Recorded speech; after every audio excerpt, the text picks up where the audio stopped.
Venom. कहानी की शुरुआत में हमें लाइफ फाउंडेशन नाम के वैज्ञानिकों के एक ग्रुप को दिखाया जाता है जो ब्रह्मांड में जिंदगी को ढूंढ रहे हैं। ब्रह्मांड में उन्होंने अपना एक स्पेसशिप भेजा होता है और तभी उन्हें पता चलता है कि ब्रह्मांड में एक कॉमेट यानी कि एक उल्का पिंड है जिसमें जीवन के संकेत हैं। अब जो इनका स्पेसशिप ब्रह्मांड में होता है, ये उस स्पेसशिप से उस उल्का पिंड के 4 सैंपल्स धरती पर लेकर आ रहे होते हैं। दरअसल ये सैंपल्स दूसरी दुनिया के जीव के होते हैं जिन्हें सिम्बियोट्स कहा जाता है। पर इससे पहले कि इनका स्पेसशिप धरती पर लैंड करता, एक सिम्बियोट निकल जाता है जिस वजह से इनका स्पेसशिप मलेशिया में क्रैश हो जाता है। अब जहां पर स्पेसशिप क्रैश हुआ होता है वहां पर पुलिस पहुंचती है और जो सिम्बियोट आजाद हो गया था वो एक आदमी की बॉडी के अंदर एंटर कर जाता है। दरअसल इन सिम्बियोट्स को जिंदा रहने के लिए इंसानों की या किसी भी जीव की बॉडी की जरूरत है, तभी ये धरती पर सरवाइव कर सकते हैं। और जिस इंसान की बॉडी के अंदर वो सिम्बियोट गया होता है उसकी हालत बहुत ज्यादा खराब हो जाती है, इसीलिए उसे एम्बुलेंस से इस जगह से ले जाया जाता है। एम्बुलेंस में एक लड़की भी होती है और अगले पल हमें दिखाया जाता है कि एम्बुलेंस का एक्सीडेंट हो गया, वो पूरी तरह से पलट जाती है और तभी उसके अंदर से लड़की निकलती है जिसकी बॉडी के अंदर अब वो सिम्बियोट है। इस सिम्बियोट का नाम राइट होता है। दरअसल जिस इंसान के अंदर पहले सिम्बियोट गया था उसने उस इंसान की बॉडी को छोड़कर इस लड़की की बॉडी पर अपना कब्जा कर लिया है और अब इस सिम्बियोट को, जिसका नाम राइट है, उसे पता है कि उसे सैन फ्रांसिस्को जाना है जहां पर लाइफ फाउंडेशन है। वहीं दूसरी तरफ हमें एडी नाम की एक बहुत ही बेहतरीन रिपोर्टर को दिखाया जाता है जो अपनी कंपनी का स्टार रिपोर्टर है। वो अपनी गर्लफ्रेंड के साथ रहता है। उसकी गर्लफ्रेंड एक लॉयर है जो उसी की कंपनी के लिए काम करती है। अब एडी की कंपनी का बॉस उसे बुलाता है और कहता है कि कल तुम्हें लाइफ फाउंडेशन के सीईओ का इंटरव्यू लेना है। वो बहुत ही एरोगेंट और बहुत पावरफुल इंसान है, इसीलिए तुम उससे कोई भी गलत सवाल नहीं पूछोगे, नहीं तो तुम और मैं दोनों परेशानी में आ जाएंगे।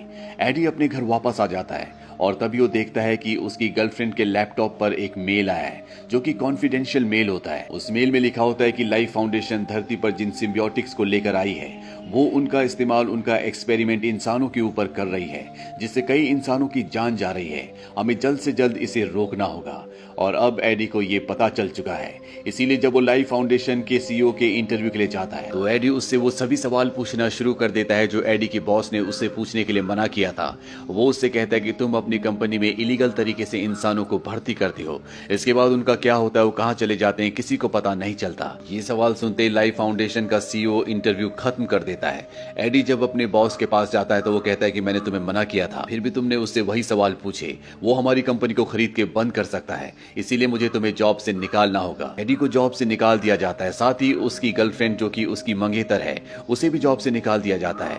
इस बात से वो एडी से बहुत ज्यादा नाराज हो जाती है और कहती है कि अब हमारा ब्रेकअप हो चुका है। वहीं हमें लाइफ फाउंडेशन कंपनी के सीईओ को दिखाया जाता है जो सिम्बियोट को एक खरगोश की बॉडी के अंदर डालता है। कुछ देर तक तो खरगोश की बॉडी के अंदर रहता है, लेकिन इसके बाद खरगोश की जान चली जाती है और लाइफ फाउंडेशन कंपनी का सीईओ किसी भी कीमत पर हार नहीं मानना चाहता, इसीलिए एक आदमी को कांच के बहुत बड़े बॉक्स के अंदर डालता है और उसके अंदर सिम्बियोट को छोड़ता है। सिम्बियोट उसकी बॉडी के अंदर एंटर कर जाता है। कुछ देर तक तो वो उसकी बॉडी के अंदर रहता है, लेकिन जब वो उस इंसान की बॉडी के अंदर एडजस्ट नहीं हो पाता तो वो उस इंसान की जान ले लेता है। यहीं पर एक वैज्ञानिक होती है जिसका नाम डोरा है। डोरा को देखकर बिल्कुल भी अच्छा नहीं लगता क्योंकि मासूम लोगों की जान जा रही होती है, इसीलिए वो एडी के पास जाती है और लाइफ फाउंडेशन की पूरी सच्चाई उसे बताती है। वो कहती है कि हमारा जो सीईओ है उसे पता है कि जल्द ये दुनिया पूरी तरह से खत्म हो जाएगी क्योंकि इस दुनिया के सारे रिसोर्सेज इंसानों ने लगभग पूरी तरह से खत्म कर दिए हैं। यहाँ पर जनसंख्या बहुत ज्यादा है, इसीलिए वो इस ग्रह को छोड़कर दूसरे ग्रह पर जाना चाहता है जिसके लिए वो अलग अलग तरह के एक्सपेरिमेंट्स कर रहा है। और उसे पता है कि एक ऐसा ग्रह है जहाँ पर जीवन है, जहाँ पर बहुत सारे अलग अलग जीव हैं और उसी ग्रह से हम 4 सिम्बियोट्स इस धरती पर लाए थे जिसमें से एक सिम्बियोट भाग गया और जो 3 सिम्बियोट हैं उसके ऊपर वो एक्सपेरिमेंट्स कर रहा है और उन्हीं एक्सपेरिमेंट्स के चलते वहां पर कई लोगों की जान जा रही है। मैं चाहती हूँ कि तुम उसका भांडा फोड़ दो। एडी उसकी बात मान जाता है और वो उस लैब में पहुंच जाता है जहां पर ये सभी एक्सपेरिमेंट्स हो रहे होते हैं। वहां पर उन सभी लोगों की फोटो खींचता है जिन पर एक्सपेरिमेंट्स किए गए होते हैं और तभी वो देखता है कि उसकी एक दोस्त को भी यहाँ पर कैद किया गया है जिसके ऊपर एक्सपेरिमेंट हो चुका है। वो किसी तरह से उस ग्लास को तोड़ता है। उसकी दोस्त उसके ऊपर हमला कर देती है क्योंकि उसके अंदर भी सिम्बियोट होता है, लेकिन तभी उसकी दोस्त के अंदर जो सिम्बियोट होता है, जिस सिम्बियोट का नाम वेनम है, वो एडी के अंदर आ जाता है। अब यहाँ पर शोरगुल सुनकर गार्ड्स आ जाते हैं जो एडी का पीछा करते हैं, लेकिन एडी के शरीर में अब बहुत ज्यादा फुर्ती आ चुकी होती है, इसीलिए वो गार्ड से बचकर वापस अपने घर आ जाता है। घर आने के बाद उसे बहुत भूख लगती है, इसीलिए घर में जितना भी खाना होता है वो सब का सब एडी खा जाता है, लेकिन ये खाना उसे डाइजेस्ट नहीं होता और उसे वॉमिट हो जाती है और जब वो अपनी शक्ल मिरर में देखता है तो वहां पर उसे किसी और का ही चेहरा दिखता है, जिससे एडी पूरी तरह से डर जाता है। अब वो अपनी गर्लफ्रेंड के पास जाता है जो अब एक नए लड़के को डेट कर रही है। वो उसे अपने बारे में सब कुछ बताना शुरू करता है और तभी वहां पर वेटर आता है। इसके बाद एडी उससे खाना छीनकर खाने लगता है। एडी यहाँ पर जितने भी लोग होते हैं उन सब का खाना खाना शुरू कर देता है। उसे बहुत ज्यादा गर्मी लगती है, इसीलिए वो फिश टैंक के अंदर चला जाता है। एडी की गर्लफ्रेंड को समझ में आ जाता है कि एडी ठीक नहीं है, इसीलिए उसकी गर्लफ्रेंड उसे हॉस्पिटल ले जाती है जहां पर उसका एमआरआई होता है। अब एडी अपने घर वापस आ जाता है और जब वो अपने घर पर होता है तो यहाँ पर लाइफ फाउंडेशन के सीईओ के आदमी आ जाते हैं। दरअसल उसे पता चल चुका होता है कि एडी के अंदर एक सिम्बियोटिक है जिसका नाम वेनम है। वो एडी को पकड़ने लगते हैं, लेकिन एडी अब पहले जैसा एडी नहीं रहा। उसके अंदर वेनम की शक्तियां हैं, इसीलिए वो सबको चकमा देकर यहाँ से बाइक से भाग जाता है। वहीं दूसरी तरफ हमें लाइफ फाउंडेशन के सीईओ को दिखाया जाता है जो इस सब कुछ ड्रोन्स की मदद से कैमरे में अपनी स्क्रीन पर देख रहा होता है और वो ये सब देखकर बहुत खुश होता है क्योंकि एडी के शरीर को अब उस वेनम ने यानी कि उस सिम्बियोटिक ने पूरी तरह से एक्सेप्ट कर लिया होता है और उसके लिए कहीं ना कहीं ये एक कामयाबी होती है क्योंकि वो हमेशा से ऐसा चाहता था। वहीं उसके लोग जब एडी का पीछा कर रहे होते हैं तो उसकी बाइक का एक्सीडेंट हो जाता है जिसमें उसके हाथ और पैरों की उंगलियां टूट जाती है। अगले पल उसके अंदर जो वेनम का सिम्बियोटिक है वो उसके हर एक घाव को पूरी तरह से रिकवर कर देता है और इसके बाद हम एडी को देखते हैं जो पूरी तरह से अब वेनम में बदल चुका है। वो यहाँ पर लाइफ फाउंडेशन के सीईओ के हर एक आदमी को मारकर पानी में कूद जाता है और इस जगह से निकल जाता है और इसके बाद एडी के सामने वेनम आता है। वेनम उसे बताता है कि इंसानों को लगता है कि इंसानों ने हमें ढूंढा है, लेकिन वो गलत है, हमने इंसानों को ढूंढा है। एडी उससे पूछता है क्या तुम यहाँ पर और भी इंसानों को खाओगे? वेनम कहता है कि इसीलिए हम यहाँ पर हैं, तुम मेरा साथ दो, बदले में तुम जिंदा रह सकते हो, तुम मेरी पावर्स का इस्तेमाल कर सकते हो। मुझे लाइफ फाउंडेशन कंपनी के सीईओ के गले में जो लॉकेट है उस लॉकेट को हासिल करना है। वहीं दूसरी तरफ लाइफ फाउंडेशन कंपनी के सीईओ को दिखाया जाता है जो अपनी लैब में होता है। यहाँ पर एक सिम्बियोटिक मारा जाता है जिससे उसे बहुत गुस्सा आता है। तभी वहाँ पर एक छोटी बच्ची आती है जिसे वो देखकर कहता है कि तुम्हें यहाँ पर नहीं होना चाहिए। वो बच्ची उसे हाथ लगाती है।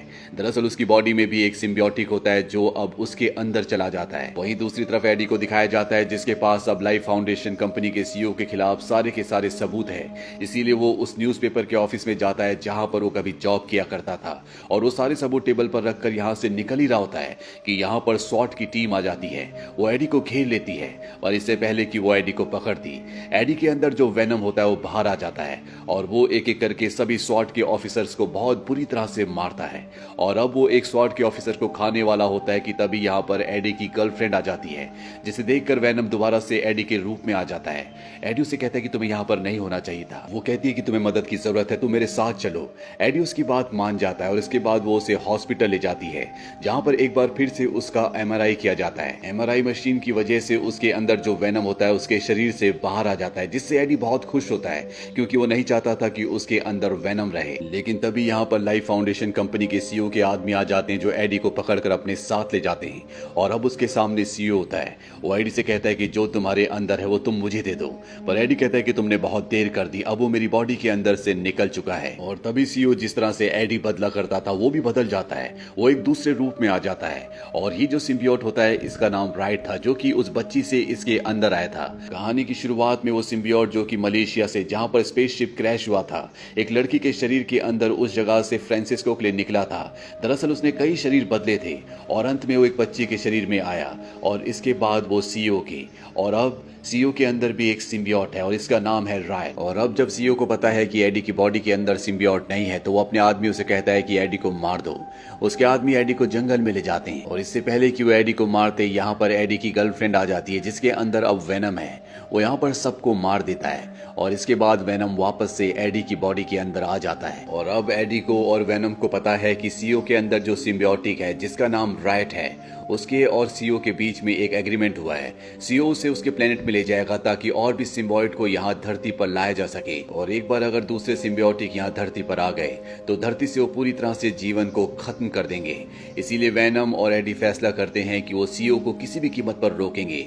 वहीं सीईओ को दिखाया जाता है जो अपनी स्पेसशिप को लॉन्च करने का ऑर्डर देता है, लेकिन वहां पर एक वैज्ञानिक को उस पर शक हो जाता है। पर इससे पहले कि वो स्पेसशिप को लॉन्च होने से रोकता, सीईओ उस पर हमला करके उसे मार देता है और अब वो पूरी तरह से राइट के रूप में आ चुका है।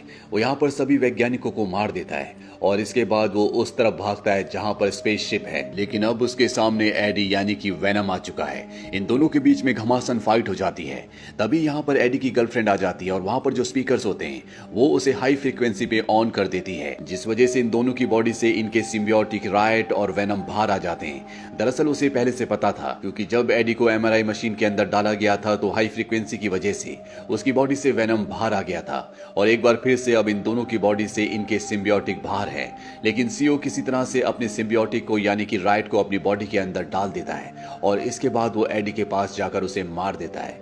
एडी को मारने के बाद वो स्पेसशिप में चला जाता है, लेकिन इससे पहले कि एडी मरता वेनम उसके पास आ जाता है और एक बार फिर से उसके शरीर में एंटर कर जाता है। वहीं स्पेसशिप को दिखाया जाता है जो अब आकाश की तरफ बढ़ चुका है, यानी कि वो लॉन्च हो चुका है। पर इससे पहले कि वो वेनम और एडी की पहुंच से दूर जाता, वेनम उस पर चढ़कर उसके पेट्रोल टैंक को पूरी तरह से चीर देता है, जिससे एक बहुत बड़ा ब्लास्ट होता है और इस ब्लास्ट में सी और उसके साथ जो सिम्बियोटिक है जिसका नाम राइट है वो दोनों के दोनों मारे जाते हैं। एडी जब नीचे गिर रहा होता है तो आग की वजह से, जिससे सिम्बियोटिक हमेशा दूर रहते हैं, वेनम की भी मौत हो जाती है। वो एडी के शरीर से अलग हो जाता है। एडी पानी में गिर जाता है।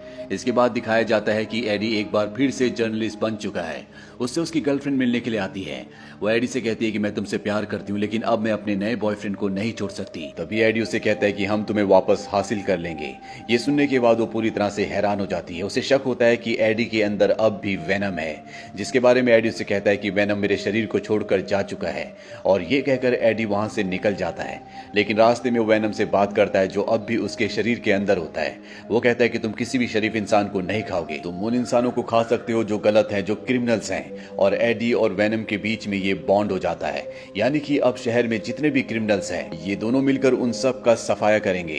पोस्ट क्रेडिट सीन में हमें दिखाया जाता है कि एडी एक जेल में जाता है जहां पर वो एक खतरनाक कैदी का इंटरव्यू लेना चाहता है। इसका नाम क्लेटस होता है। वो एडी से कहता है क्या तुम हमेशा पुरानी कहानियों पर काम करना चाहोगे या एक नई कहानी सुनना चाहोगे जिसके अंदर एक खूनी दरिंदा है जिसका नाम कार्नेज है। इस फिल्म का सेकंड पार्ट भी है जिसका लिंक हमने नीचे डिस्क्रिप्शन में दिया है।